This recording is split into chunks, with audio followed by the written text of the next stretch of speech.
Thank you very much, and I'm handing over for our panel session.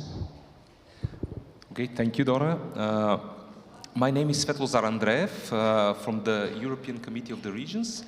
And I have next to me Johanna Dahl from the Ostrobothnia region, and Mayor Tanya Hristova from Gabrovo in Bulgaria, who is also the chair of the SEDEC Commission at the Committee of the Regions.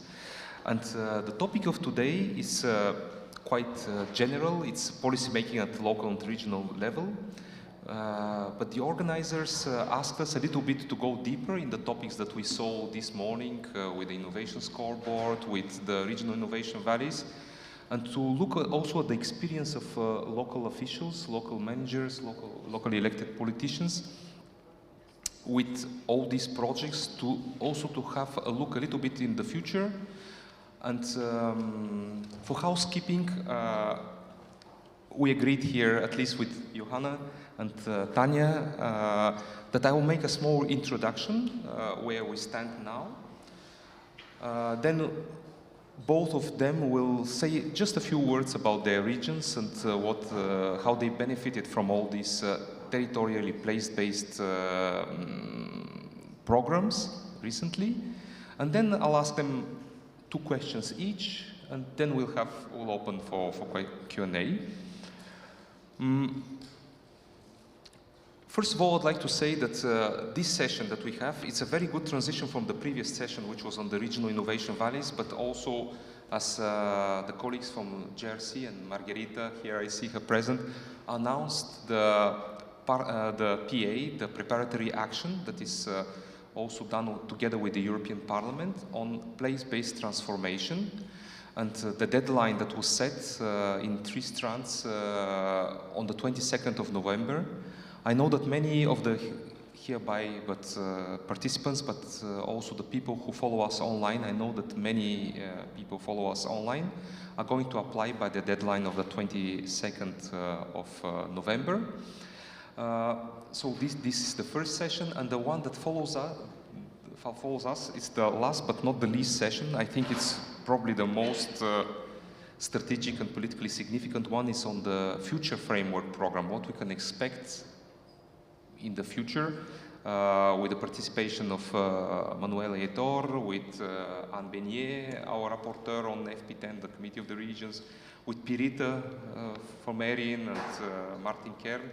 So these are very, very important contributions. So today's session we have this ambition, to link from the previous to the last session. As you are well aware, those of you who work in this field, be it in Brussels or at the local level, we stand at a critical moment before the new political period starts in Brussels. You saw the hearings of the commissioners, the confirmation of Commissioner-designate Zakharieva. You saw also the debates that were started also with the expert group paper, the high-level group on FP9 and FP10. The framework program, the communication is expected to come in the middle of 2025, so between the Polish and the Danish presidency. So all these issues put very interesting questions to us. How much financing, whether this new competitiveness funds, how it will relate to the current Horizon program. So all these are open issues so that we don't objectively have answers at this moment of time. But at least we can express wishes, we can a bit reflect what the achievements have been so far, what challenges we found. So it's this is the state of play. And one thing that we are also very grateful, at least at the local and regional level, is that these new, I would call them generations of programs that were initiated by both the Joint Research Center and the DG R&I, like the partnerships for regional innovations, the regional innovation valleys. Someone mentioned a bit older programs like Interreg, the ERANET. So all these are very useful instruments that were not, they seem to be obvious, but they were not there some 10 years ago or even 5 years ago. So we found them very important, and we believe at least at the European Committee of the Regions, that they should be consolidated in the future. What is the end goal, the goal, at least the intermediary goal of all this, is to consolidate the regional innovation ecosystems, and if we can, some people mentioned, change the mentality. But Finns are the best at reflecting, especially about mentality change. So I would like to invite first Johanna Dahl from the Ostrobothnia region to present a little bit where they are, what the challenges are in her region. Also, afterwards it will be Gabrovo. I think that there are a lot of similarities between both regions, because they are not the Reggio Emilias or the Barcelonas, the most advanced regions, but they are a little bit one step below, I would say, in terms of completion of the ecosystem. But they have very rapidly developed in recent years, so it's very interesting for us to hear what is their experience. Johanna, could you just go in within 5 minutes? Yeah, thank you. It might be a bit more. I have 6 slides, so, but yes. Thanks for the opportunity to participate today, and I will give you a short overview a bit of what we're doing in our region, and I'll share some of our experiences of being involved in the PRI pilot that Svet mentioned, but also our commitment to the outlined challenge, reducing reliance on fossil fuels. And if I could please get the presentation going. I'm representing the Regional Council of Ostrobothnia, and Ostrobothnia is a NUTS 3-level region situated on the west coast of Finland, bordering the Gulf of Bothnia. And we were actually involved in the PRI pilot as a single region, and we are a small region. We're hosting only around 3% of Finland's population, but we are the most industry-dominated region in Finland, and also with the highest manufacturing value-added capita, and also a R&D intensity being at the top among Finnish regions. And there's also a quite long tradition of triple helix collaboration in our region, and for example, the energy cluster holds a gold label certificate of cluster management. Could I get the presentation? Sorry? Oh, I'm sorry, I'm steering it. Sorry, yeah. So there you see in Finland, the west region marked with blue is Ostrobothnia.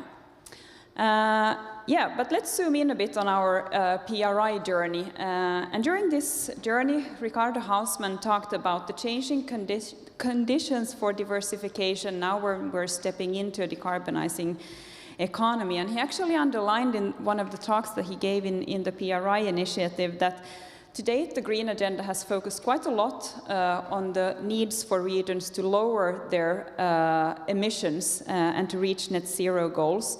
However, when it comes to diversification and to finding new growth paths for the region's ability and capacity to provide solutions enabling other regions in other places of the world to decarbonize will actually be key.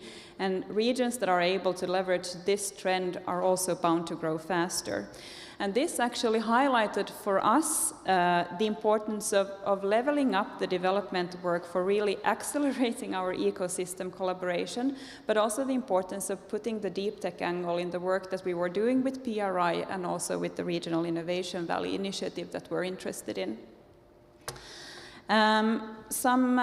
Today, the region of Ostrobothnia is a substantial producer of renewable energy with its many onshore wind parks, but also offshore wind parks investments that are planned along the long coastal area of the region. And we also see that this is leading to investments in our region today by energy-intensive industries, for example, related to hydrogen production, battery manufacturing, and so on. We also host an energy cluster, which is the largest technology hub of energy tech companies in the Nordics, consisting of more than 180 companies. And now I have a short video sequence to show a bit of what the R&D work we're doing in our region. Let's see if we get it to work. The companies who make up the Energy Vasa cluster are global leaders in several key areas and businesses. The smart grid companies have a strong heritage. 90% of all grid development in Finland is carried out in Vaasa. These grid companies have a global reach. Wherever you live in the world and switch on your lights, technology from the Energy Vaasa cluster is involved. Marine Solutions, in turn, are represented by the cleanest and most efficient record-holding engines in the world. And we're not stopping there. Hybrid technologies and optimization of all aspects are also part of our technology portfolio. Within the area of sustainable energy production, we find a multitude of companies making sure the grid can be fed with the cleanest energy possible. Our green handprint will give future generations a cleaner world to live in. Companies active within energy efficiency aim to give you more work for less energy. Reducing the global energy consumption will be vital in order to reach the goals of the Paris Agreement.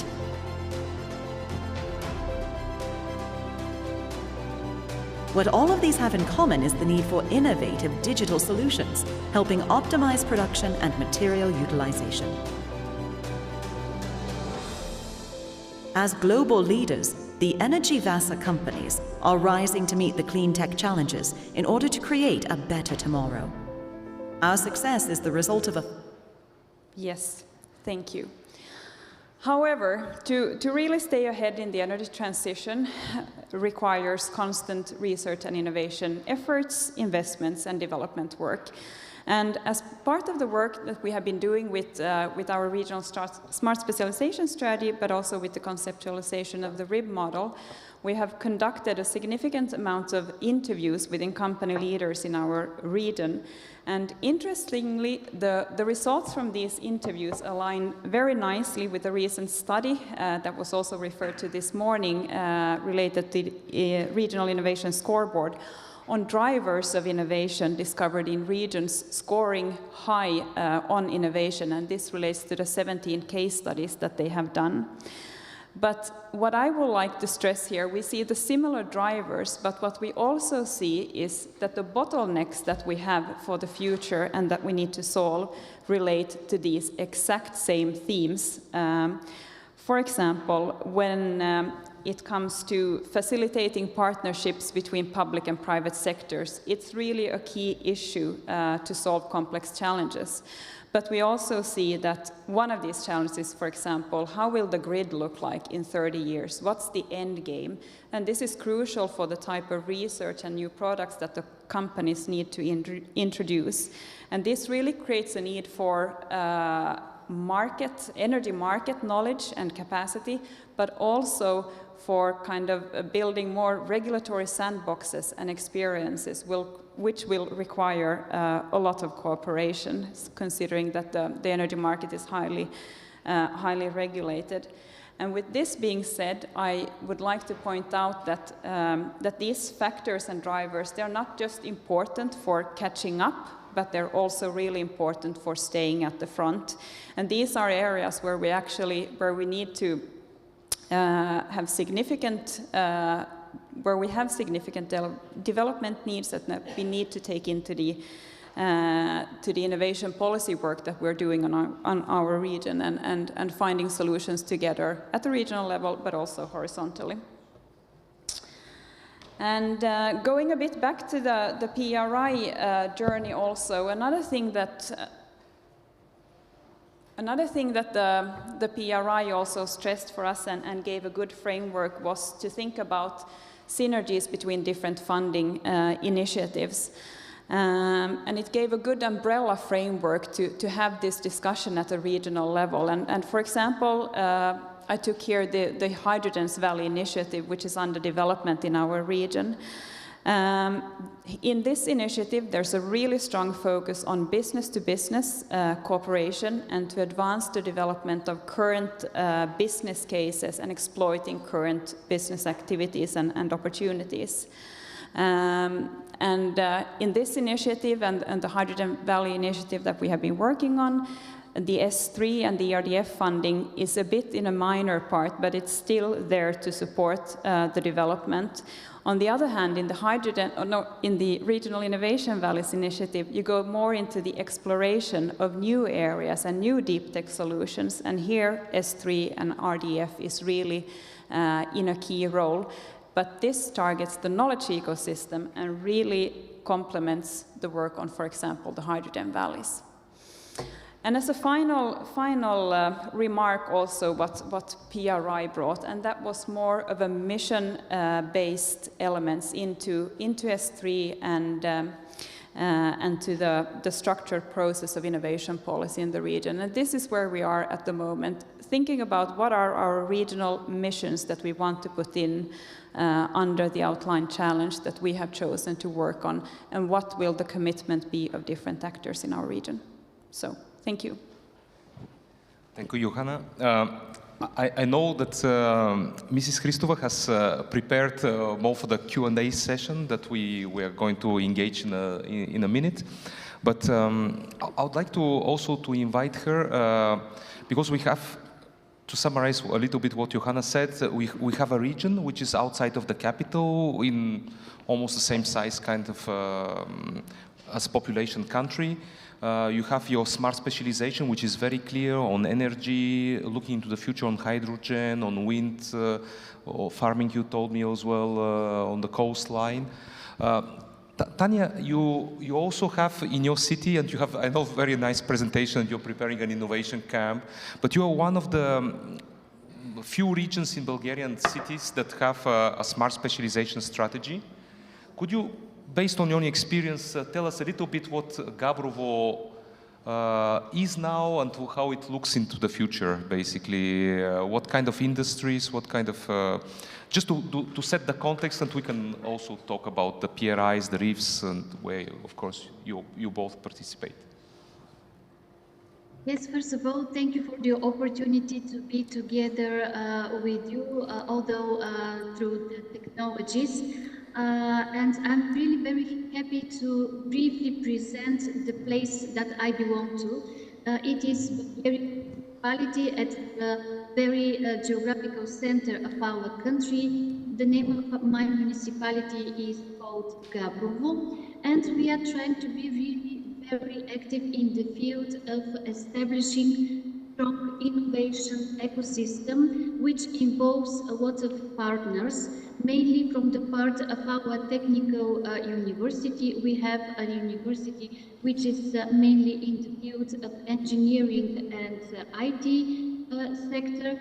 We are a region that is defined by form of very strong industrial development, and currently with many medium and small-sized companies, many of which are trying to be innovative and to catch up with the tendencies related to the contemporary challenges. Involving a lot of investments. Tanya, I'm sorry, the sound is not perfect. Do you know what might be the reason, or it's? I don't. I also have challenges to hearing you, but maybe if you have. Now it's better. Now it's better. Yeah. Is it okay? Yeah, more or less. Yeah. So if you are hearing me, I will continue by mentioning that in our region we have many medium and small-sized companies which are engaged in the field of mechatronics, in the field of metal processing, and also plastics, which demands their active actions for engaging circular economy and trying to address all these contemporary challenges. I mentioned that as a public authority we have been very active, and this is because we were happy to work a lot with different European partners being member of the Committee of the Regions provided also the opportunity to be part of different projects. I will just mention the organization of Innovation Camp, which we are planning also for this year. This will be the 8th edition. In this format, we addressed in a very interactive way local challenges, trying to also use our local benefits. And we are the region which is among, I think we are the only one. We also engage wider than the municipality territory to have smart specialization strategy. And here the Partnership for Regional Innovation turned to be very important with regard to engaging very innovative practical tools which helped us to establish better collaboration between the different stakeholders and also to prepare different applications which are really very important for the competitive development of our region. I would like just to mention that thanks to all the European initiatives that we happily became part as partnership from Gabrovo, we have established Regional Innovation Center, which is currently being very active in the field of strengthening our innovation ecosystem. This Regional Innovation Center is founded by the municipality, by the regional governor, by the technical university, and with also the participation of many companies, some of which are really committed to develop also innovation. And the Regional Innovation Center is implementing very important projects, one of which is just at the beginning, but I think very crucial. It is for the European Digital Innovation Hubs. We are also one of the 2 municipalities in Bulgaria that are part of the mission for climate neutrality and smart cities. And here in the field of working with industry, among the biggest challenges that we are going to address, because the need for more data, the need for more collaboration and monitoring of what is happening in the field of our industry with regards to achieving climate neutrality is something that is also part of our projects and is part of our climate city contract that we managed to submit this September. We are working together with many different partners from Europe, mainly from Spain. It is the region of Navarra, which we are partnering very successfully, that we are working on the evolvement of our smart specialization strategy, involving also inclusivity. And I think this brings us logically to the opportunity through the Ministry of Innovation of Bulgaria, Gabrovo, and I believe also other regions of Bulgaria, to become part of one of the projects for the Regional Innovation Valleys. And as a whole, this development of our innovation practices was really strongly supported by the unique opportunity that we as a territory, as a region, working in different partnerships and being part of different projects to reach this level where innovation, where engagement in a common purpose, which engages different partners, is really supported. And I believe that the next few years will be really crucial for showcasing that this investment, mainly in capacity, mainly in learning how to work together, even listening and understanding and accepting international partners will start producing positive outcomes. And I think that probably soon Bulgaria will move ahead in the scale of the definition of the innovation status, because unfortunately currently we are at the top, which means that we are lagging behind. But I think with the engagement and with showcasing that municipality like the one that I represent, which is not very big, is capable to be a dynamic motivator.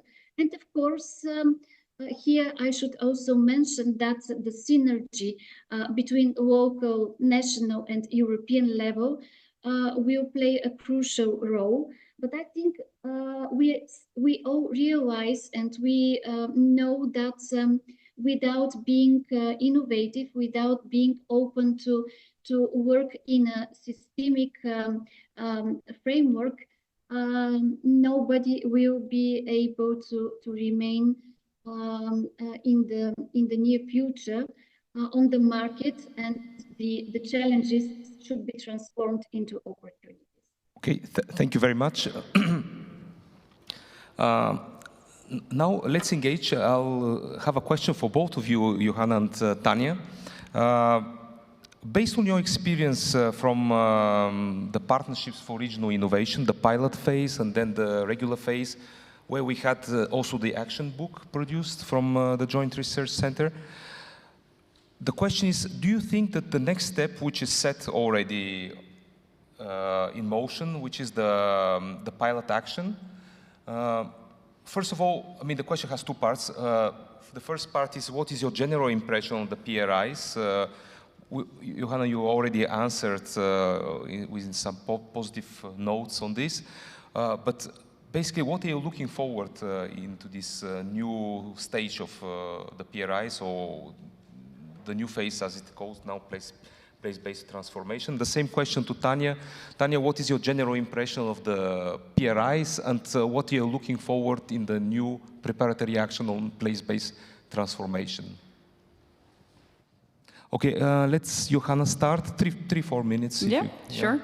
Yeah, thank you. I would say that that the tools and methods introduced in PRI were really interesting and inspiring for trying to find new ways of working with our stakeholders and finding new operating models, as I said, for example, to bring in these mission-oriented elements on a regional level. How could we work with that?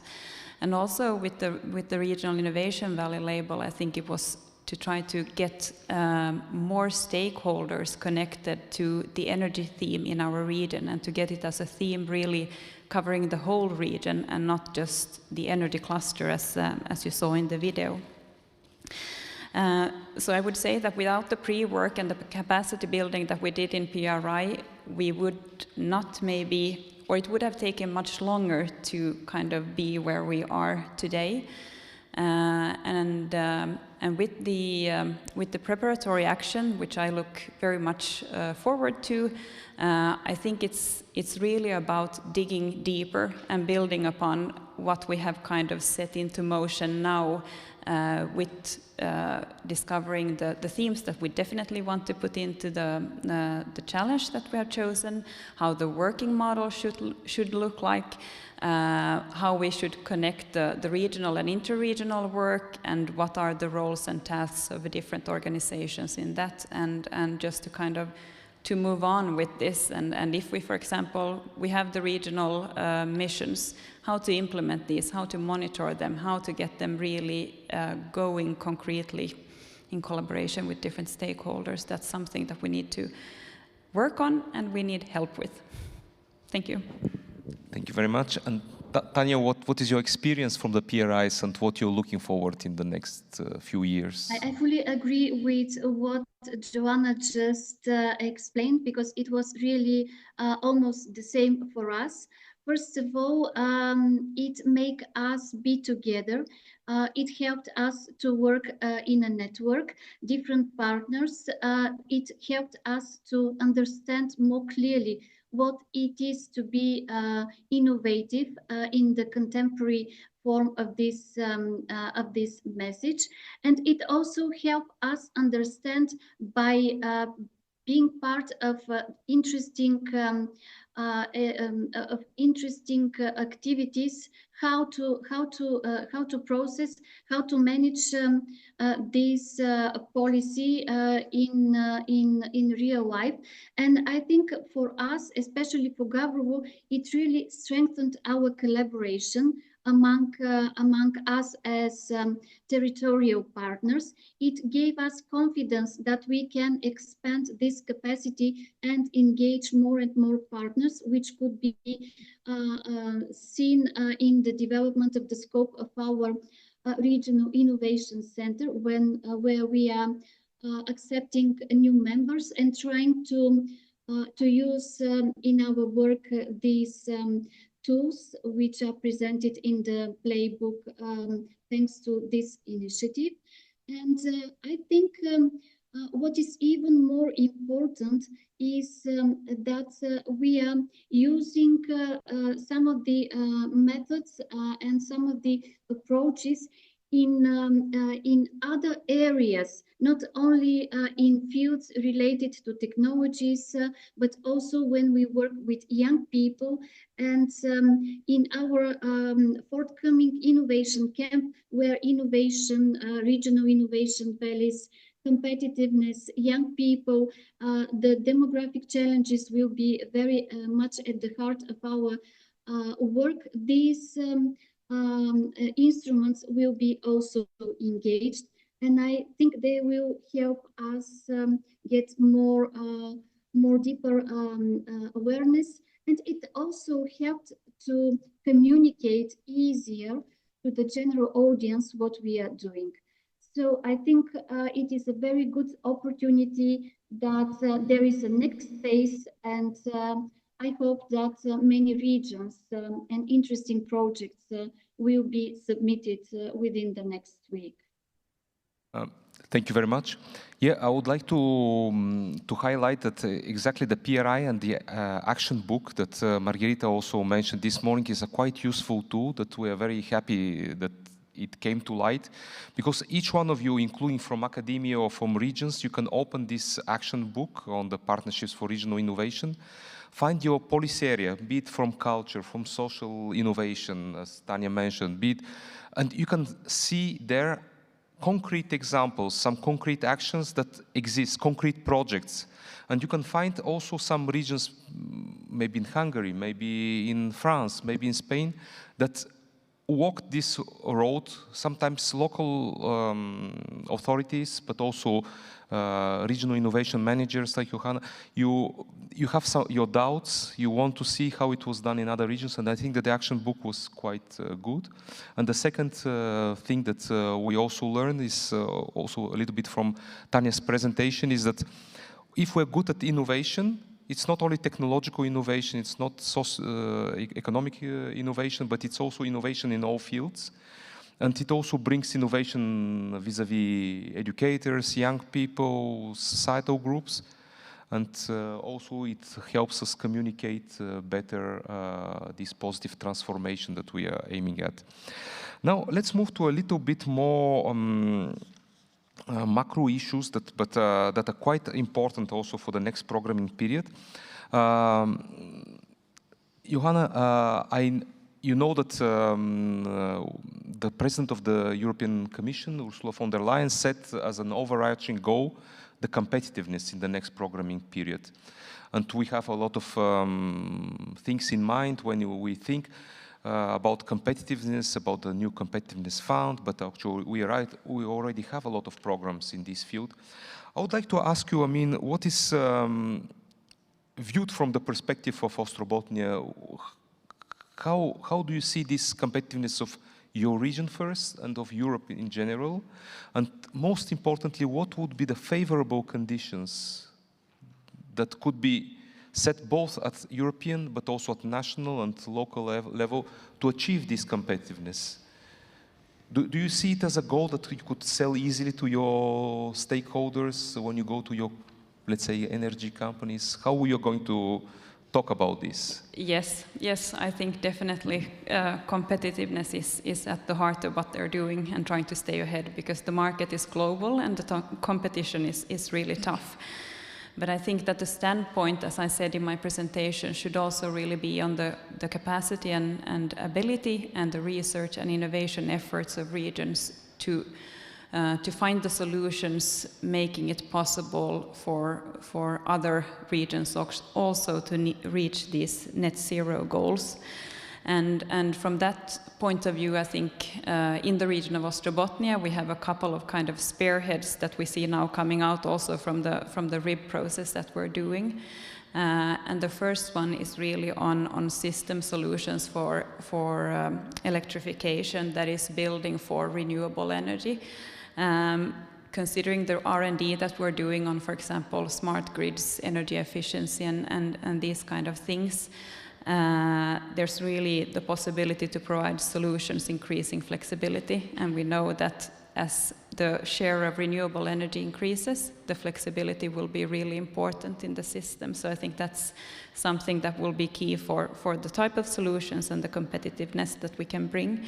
The second one is also related to the fact that the region can become a major exporter of hydrogen and related derivatives, and that relates, of course, to the energy that we have, which means that we can meet the European market for green fuels that will grow in the coming years, and also, of course, the technology development related to that field. And then the third spearhead that we see coming now, discussing with our stakeholders, is really about industry synergies and sector coupling solutions. And here we have interesting examples and development projects on the way in our region, but that will also be important. And then for the funding, and I must say, Tanya, listening to you, it's impressive to hear how you have utilized different EU-level funding schemes for the work that you're doing. It's really, really inspiring to hear. But well, first of all, you said national and EU-level funding, but I will start on the regional level, since that's the funding that we are working with. And it is important, and looking at the current situation, Ostrobothnia is one of the regions having the least funding from the Cohesion Fund, but the funding that we have is important to put kind of as a seed funding, to put some initiatives going that can then be scaled up with national and EU funding. So that's really important, but also due to the limited funding that we have from the RDF program, we also see a good possibility with the model now being promoted under the interconnected RIV call, where we can level up the funding that we have from the Horizon Europe program, actually, and this it could be a really good way of going forward for us. National level funding schemes are very, very important, but also looking at what's being prioritized currently, there is a lot on the energy transition in Finland, so there is funding, and EU level funding definitely a need to level up, and here we also see RIV as a kind of stepping stone for increasing the connections between different stakeholders in our region, for them to find collaborative partners elsewhere, and then to put into projects and to utilize the EU-level funding. So, but highly important. Thank you very much, Johanna. Tanya, I would like to use your double hat as both a local politician and decision maker, and also member of the European Commission of the Committee of the Regions and chair of the SEDEC Commission. We talk a lot about synergies. We have here representatives of institutions, of DGs, of Directors General of the European Commission, who are fighting for the synergies, particularly between the research and innovation funds, the Horizon funds, which are direct funds, and the ESIF funds, the structural funds and social funds that are shared management funds. And we also another element is that in recent times we hear a lot of talk about recentralization, about single programs, single operational programs at the level of member states. Tanya, you have been living this throughout your daily life, especially in Bulgaria, in a very also uncertain political situation at the central level. What is your experience in general, and what could be in general improved? What could be your suggestions, particularly in the next couple of years? If you had the opportunity to meet now maybe the budget commissioner, the Polish commissioner Serafin designate, or Ursula von der Leyen, what would be your advice viewed from the perspective of a mayor of a major beneficiary in Bulgaria? Well, this is quite a challenging question, but yes, it is very close to my heart, because we all know that being on the local and regional level, we will always sustain that place-based policies are the most successful ones, and there are quite many reasons because of this. I would like just to mention that 2/3 of the European legislation is implemented by local and regional authorities. And here the very important, as we call them, golden principles of subsidiarity and proportionality are really crucial.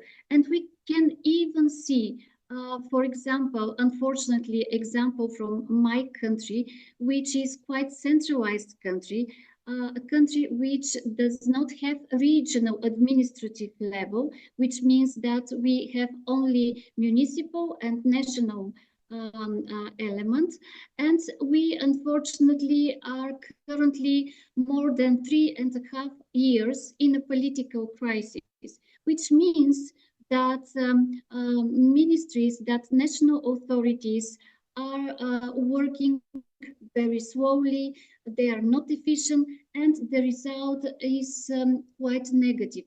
We have very little absorption of the resilience and recovery plan. We have challenges with the operational programs, although happily they are currently in a more better situation. But what I would like to mention is that we have to insist for more synergy, for more simplification, and for more confidence among the partnerships that could be responsible for the implementation of comprehensive projects. And I'm very happy that for the first time in my country, on local level and regional level, we are going to invest European money through this integrated approach, which will provide us to be more effective, more efficient, and of course, jointly to overcome the challenges that will probably be part of the process. But for example, in one of our integrated territorial investment project, regional innovation values approach, partnership for regional innovations, and the collaboration between academia, businesses, and public authorities is the main objective through different activities. And I hope that this will be contributing to what is the purpose of the smart specialization strategies and the need for more innovation and action for bigger competitiveness, which cannot happen without the engagement of local and regional authorities. And if I have 2 minutes to speak to Ms. Ursula von der Leyen or to some other important politician, I would suggest them to invite more frequently representatives of local and regional authorities, and to invite us not only at the end of a cycle when the implementation is simply needed and the final results should be measured, but we are very important to be part of the whole cycle, at the design of an idea into a program or policy, and then to be part of the whole cycle of fixing, monitoring, adapting, and of course, taking responsibilities on our local and regional perspective. And something that is really very dangerous when we have systems like mine in Bulgaria, and we have only local and national level, and the national level is missing, then all people, all citizens and companies are unfortunately affected. And in the most case scenarios, we are negatively affected. And this is something that is not directly related to financial aspect, but it is related to losing capacity, to losing confidence, and to missing opportunities, which is something that we should be very careful not to permit to happen. So I think in order to be successful, we need to be partners and we need to work together. That's why I very much like the approach of regional innovation valleys, where different level of innovators will be within one and the same endeavor. And in this way, the benefits will be much more than simple mathematics. So this is my understanding. And I think that citizens also support the belief that local and place-based initiatives and policies are really the most solid ones. Yeah, thank you very much. This is a very useful reality check.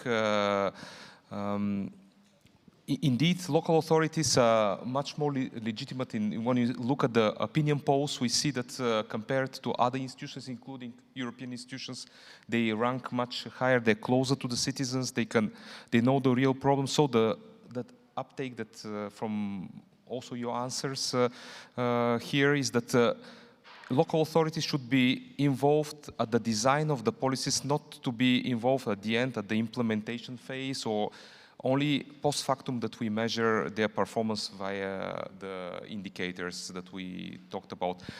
I think that we have some technical break, but because people are coming to this room, if you want to, let's use the 2-3 minutes or 5 minutes that we have. If you have some particular questions to raise to our speakers, be it for the PRIs, for the synergies, for the reefs, or some other topics that is close to your heart. Are there any questions that you would like to, or comments?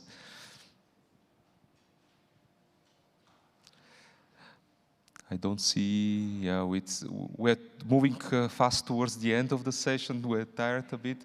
So I would like maybe to wrap it up. I think that we said it all. We said it all also in the other sessions. I would like to invite maybe Johanna to give you your final words. We are clearly moving from the partnerships for regional innovations to regional innovation values, but also to the pilot action. Do you want to share something? I mean, what could be the future holding for us? No, I think that, and what was also said earlier today, it's really a lot about the capacity for orchestrating and putting different actors together. And that's why I also think that it might be very impactful the way that, for example, the call on interconnected regional innovation valleys are structured, that you both build capacity in the coordination and support and work on finding new models at the same time as you fund on a regional level concrete innovation projects. So I think this could be a very powerful way of going further and finding new ways for us to innovate on a regional level. Yeah, and finally, Tanya, not to repeat ourselves, but there was one topic that, at least there was a set of topics that we mentioned today. Johanna mentioned now capacity building at the local level. she mentions also money, the funding that comes from these different sources. But there is one topic that is also very close to our heart, is the mentality change within the... What does it mean for you, very shortly, very briefly, what is your final goal, your dream, how you will change mentalities, for instance, at your level and within your administration?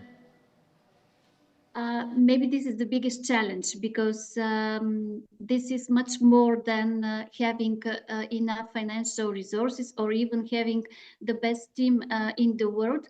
It takes time, and it is a process, it's a journey. And I think the new invitation for innovation, for place-based transformation, tries to address and it is to deal with more information, with more direct talks and discussions and engagements with citizens, because without them, without their support, and before they really support us, they should understand what we are talking about, what we are working on, we will not be really successful. And in this regard, if we manage to be really systematic and not to use campaigns only when we are launching or closing or phasing out some project or initiative, and I'm talking from my local experience, if we are constantly being together, then we will be much more efficient and we will be probably much more strongly supported for what we are doing. Because what I really like in the countries from the north, Finland, Sweden, is that the confidence is really a very strong motivator, and it is present along each and every difficult or not so difficult moment. Both. I invite the audience to stay for the last session, which is in my opinion, one of the most relevant. It's about the next framework program, about the future, but we also have Pirita from Erin, who will share also the regional perspective. Thank you very much, and see you in a minute. Yep.